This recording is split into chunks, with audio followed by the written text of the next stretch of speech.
పరచడు నిన్ను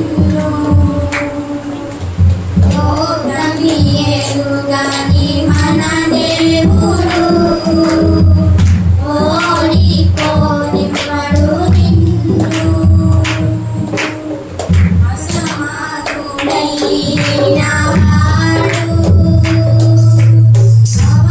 అవమానపరచడు నిన్ను ఓటమి ఎరుగని మన దేవుడు ఓడిపోని పడు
హల్లెలూయా. ముందు దేవుని స్తోత్రాలు ఐగనంగా కూడా చూడాలి.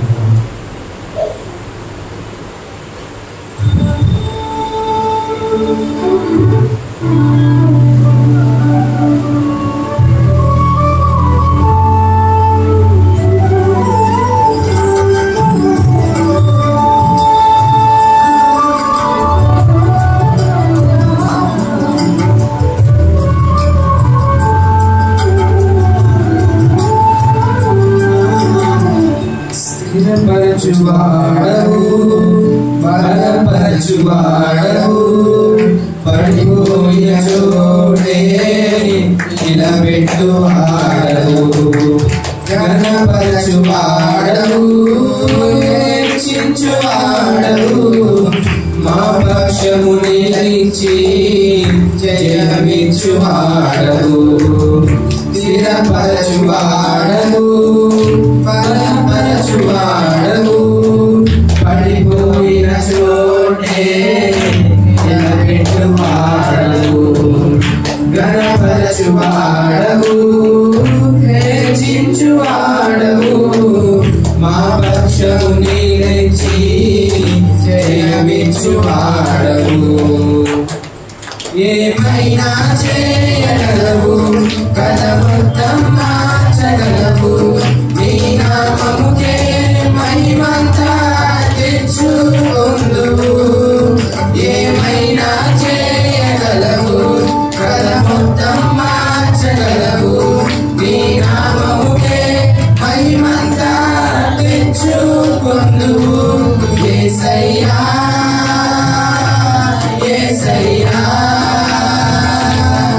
నీకే నీకే సాధ్యము. యేసయ్యా యేసయ్యా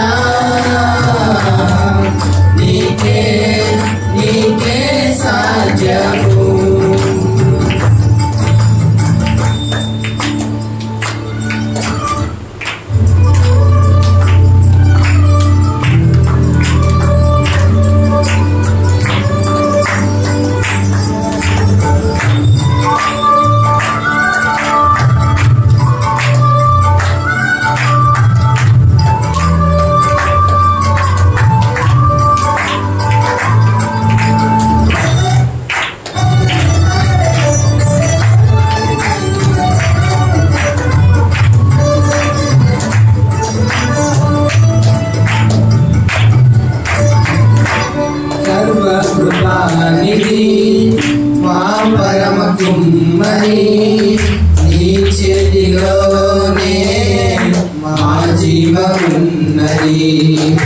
సర్వకృపానిధి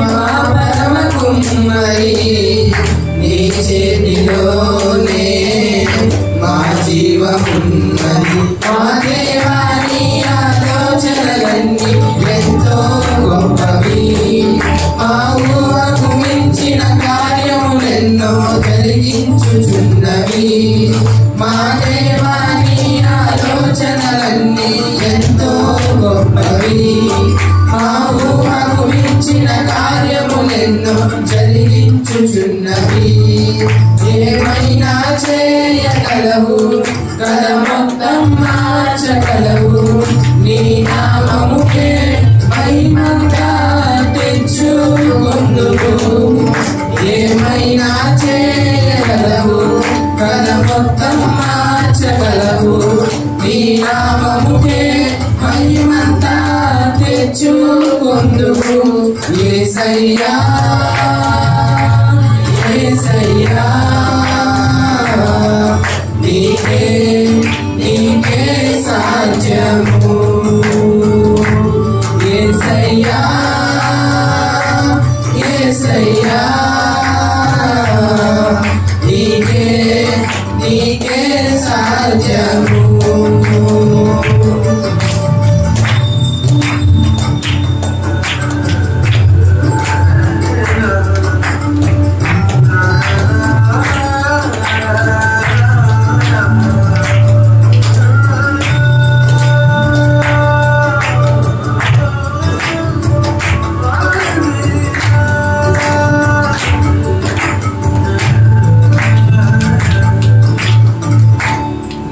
ఆజ్ఞలేనిదే ఏదైనా జరుగునా నీ కంచె దాటగా శత్రువును సాధ్యమా నీ ఆజ్ఞలేనిదే ఏదైనా జరుగునా నీ కంచె దాటగా శత్రువుకు సాధ్యమా మా దేవా నీవే మా తోడుంటే అంతే చాలును అపవాది తలచిన కీడులన్నీ మేలైపోవును మా దేవా నీవే మా తోడుంటే అంతే చాలును అపవాది తలచిన కీడులన్నీ మేలైపోవును ఏమైనా చేయగలవు కథ మొత్తం మార్చగలవు నీ నామముకే మహిమంతా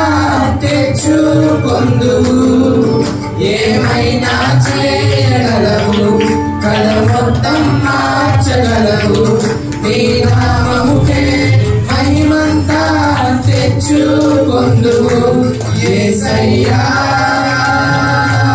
యేసయ్యా నీకే నీకే సాధ్యము యేసయ్యా యేసయ్యా నీకే నీకే సాధ్యము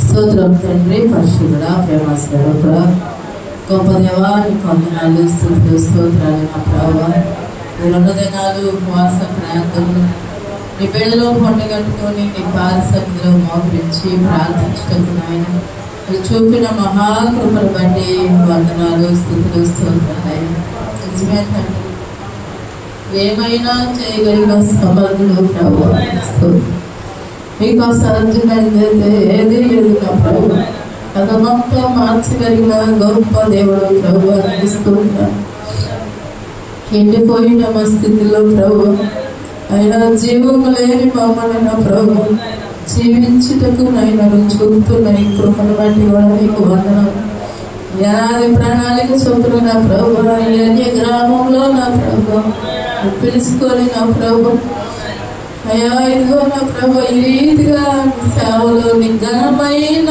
ఈ పరిచర్య మా బుద్ధ మీద మోపి ఉన్న దేవా నీకు స్తోత్రాలయ్యా.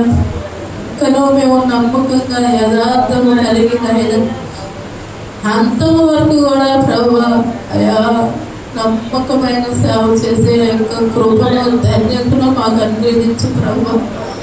ఇంకా నీ నామానికి ఎక్కడ మేము అవమానకరంగా జీవిస్తున్నాము, ఎక్కడ నాయన నీ గాయాలు రేపేవారుగా ఉంటున్నామో, ఆత్మల పట్ల భారం లేక నశించిపోతున్న వారి ఎడల అయ్యా మేము బాధ్యత లేకుండా ప్రవర్తిస్తున్నామేమో తండ్రి, దైవము క్షమించండి.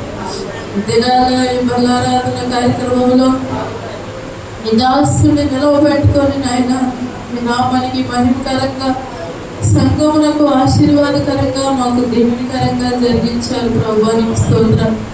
బిడలో పాడిన పాటల్లో కూడా నా ప్రభు వారి కంఠస్వరాలు మీరు ఉండి ఉన్నారు నాయన. ఇంకా నీ నామానికి మహిమకరంగా పాడుటకు వారికి స్వరమును మీరు అనుగ్రహించండి నాయన. అటువంటి నీకు స్తోత్రాలయ్యా. జరుగుతున్న ప్రతి కార్యక్రమాన్ని మీ చేతులకు అప్పగిస్తూ ఉన్నాను. ఘనత మహిమ మీరే ఆరోపించుకోవాలి. ప్రజలైన యేసు నామములో స్తుతించి ప్రార్థించి బ్రతిమలాడి వేడుకుంటున్నాం. ఆమేన్. మనందరం లేచి నిలబడదాం. దావీదు రాసిన కీర్తనలు 11వ అధ్యాయం 12వ అధ్యాయం చదువుకుందాం.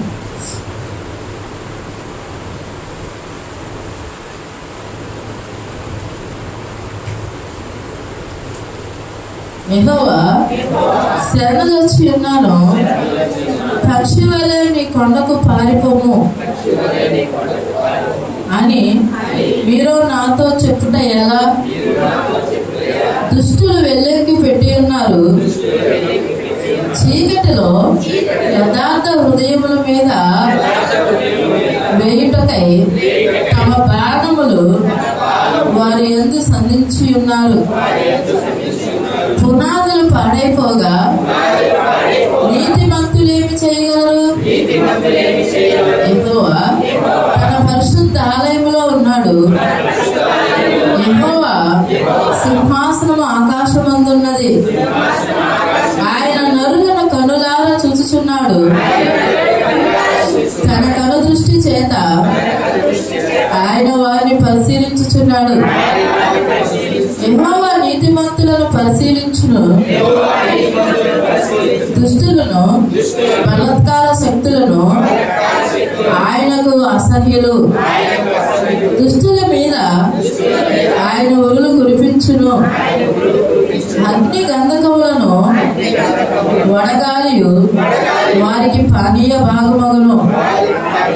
యెహోవా నీతిమంతుడు, ఆయన నీతిని ప్రేమించువాడు. యథార్థవంతులు ఆయన ముఖ దర్శనము చేసెదరు. యెహోవా నన్ను రక్షింపుము, భక్తి గలవారు లేకపోయిరి. విశ్వాసులు నరులలో నుండకుండా గతించిపోయిరి. అందరూ ఒకరితోనొకరు అబద్ధములాడుదురు.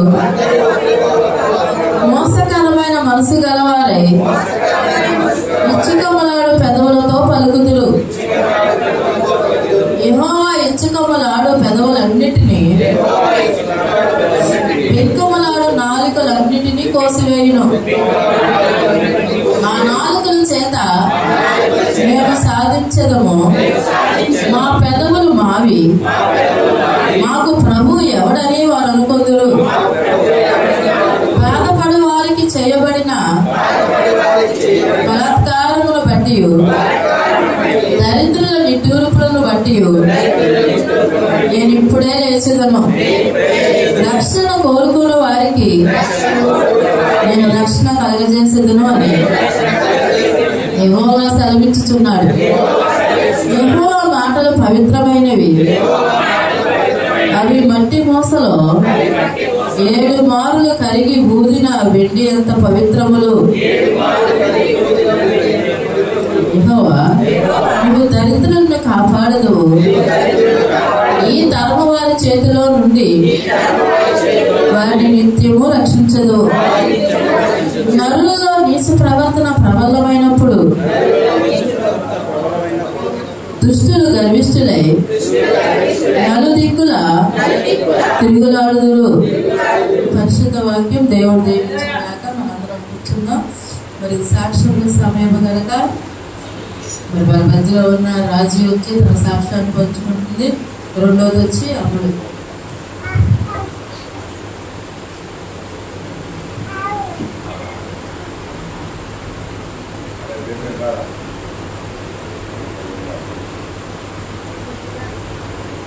ముందుగా దేవాది దేవుడికి నా స్తోత్రాలు, నా ఆత్మీయతకి నా వందనాలు, కూడి వచ్చిన సరి బిడ్డలకి నా వందనాలు. సాక్ష్యం ఏంటంటే తెలిసింది, నా భర్త 2 నెలల క్రితం పనికని వెళ్తే పైనుంచి కింద పడిపోయి షాక్ పడడం వల్ల మరి కాలు కుడికాలేమో 2 చోట్ల పోయి చిట్లింది, ఎడం కాలికేమో పోయి తిరిగింది. కుడికాలికి ఎడం కాలికేమో పోయి చిట్లింది. మరి డాక్టర్గా చెప్పినప్పుడు ఆపరేషన్ చేయాలన్నప్పుడు ఫస్ట్ గుడివాడ వెళ్ళారు. వెళ్ళినప్పుడు ఆపరేషన్ చేయాలన్నప్పుడు రావట్లేదన్నప్పుడు మరి ఏమో దేవుడే మరి ఆ మేస్త్రి ఆలోచన పెట్టాడో ఏమో, మరి వేరే హాస్పిటల్ తీసుకెళ్ళి కట్లేపించాడు.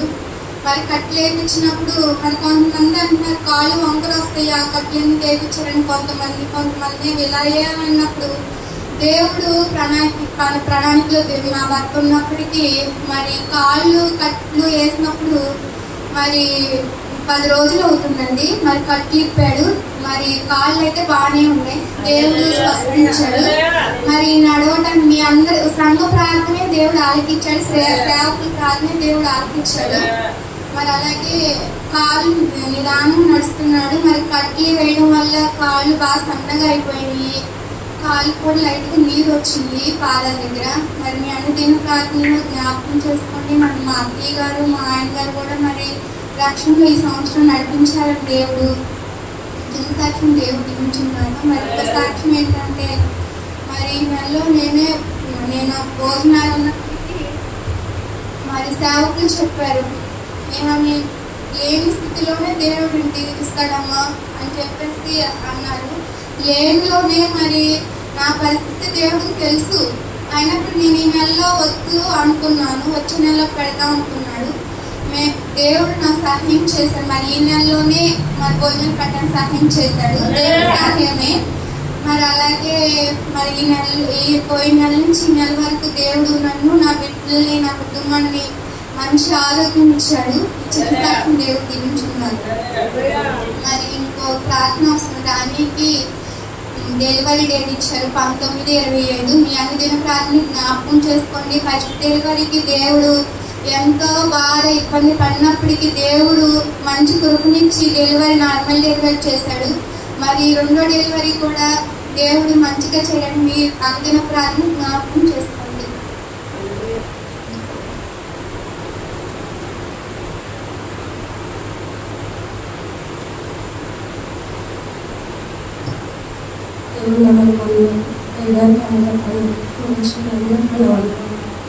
నా సాక్ష్యం ఏంటంటే మరి పోయిన వారం చెప్పాలండి.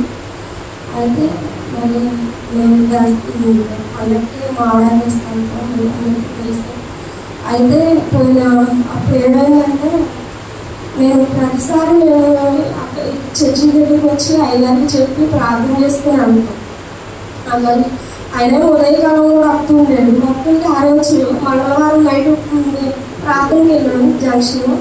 వెళ్ళేసరికి మళ్ళీ కొంచెం కాకా బొమ్మలన్నీ అందుకున్నాను. పొద్దున్న ఆయనకి రావడానికి కుదరపోతే అక్కడికి నేను అన్న ఏంటి వాళ్ళు చర్చి కాడికి వెళ్ళలేదంటే ఈ అల్లటం లేట్ అయిపోయింది, మనం వెళ్ళేటప్పుడు చేసుకొని వెళ్దామని అన్నప్పుడు ఈ అల్లుకుంటూ అడవుడిగా ఏం చేస్తాం, నేను వెళ్ళేటప్పుడు అక్కడ ఆగాలి, చర్చి కాడికి వెళ్ళి అయ్యారికి చెప్పి ప్రార్థన చేసుకుని వెళ్ళాలని అనుకున్నాను. నేను అసలు కంగారుగా చేసి అసలు ఈ తిన్నాను వచ్చేసరికి మర్చిపోయి వెళ్ళిపోయినప్పటికీ మేము 20 మా అమ్మ ఉన్న దగ్గర ఆకు పోసాము. ఆ యాభై స్కూల్ టైంకి వెళ్ళినప్పుడు అసలు ఎన్నో ఆటోలు వచ్చినప్పుడు ఒక్క ఆటో కూడా వేయడానికి మోడలు ఎవరికి దగ్గర కూడా బేరం కుదరట్లేదు. బండి మీద కట్టడానికి ఏమో కుదరక ఆయన ఏమో నన్ను తిడుతున్నాడు. అసలు ఇది చిరాగ్గా ఉంది. అసలు ఇది తీసుకెళ్తామా వాళ్ళు అమ్ముతామా అసలు ఏంటి జరుగుతుంది ఏంటని అప్పటికి కూడా నాకు గుర్తు రాలి అసలు మందిరం కాడికి వెళ్ళలేదేంటని.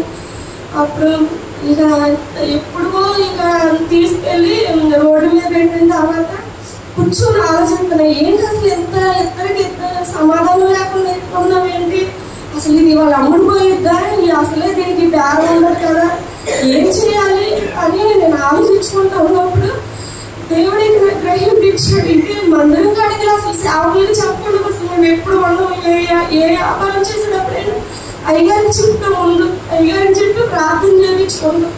అసలు ఈ పని చేసేవాళ్ళు అని దేవుడే నాతో మాట్లాడినట్టుగా అనిపించింది. అయ్యా నన్ను దయగా నన్ను క్షమించయ్యా, నేను ఏదో ఆలోచనలు కంగారులో వచ్చేసాను.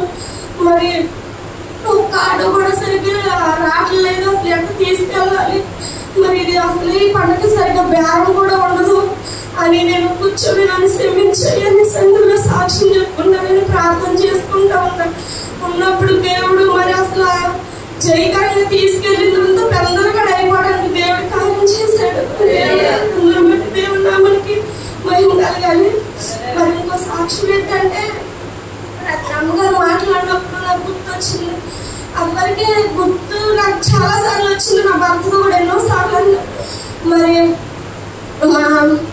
ఇదివరకు నా భర్తకి టైఫాయిడ్ జ్వరం వచ్చి అసలు సంవత్సరానికి జ్వరం వచ్చేది. రక్షణ తీసుకోకముందు జ్వరం వచ్చి 20 రోజులు అట్లా మంచంలోనే అతుక్కుపోయేవాడు. సిలిండర్లకి అసలు చాలా అసలు 10 రూపాయల వడ్డీకి తీసుకొచ్చి చూపించుకున్న రోజులు కూడా ఉన్నాయి.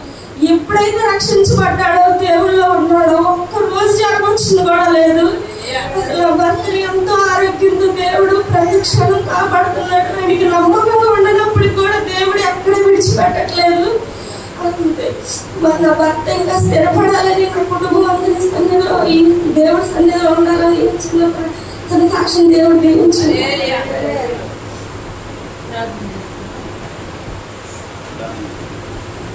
స్తోత్రం తండ్రి, పరిశుద్ధుడా, వారి స్తోత్రాలు నాయన.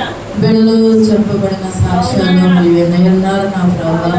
అయ్యా మరి సంవత్సరం అయినా మరి సత్యనారాయణ నాయన వారంతగా ఈ చిత్తమయ్యా మేము ప్రార్థించడం మా పని, కార్యం జరిగించడం నీ పని. వారి మనసును మార్చి తీసుకురా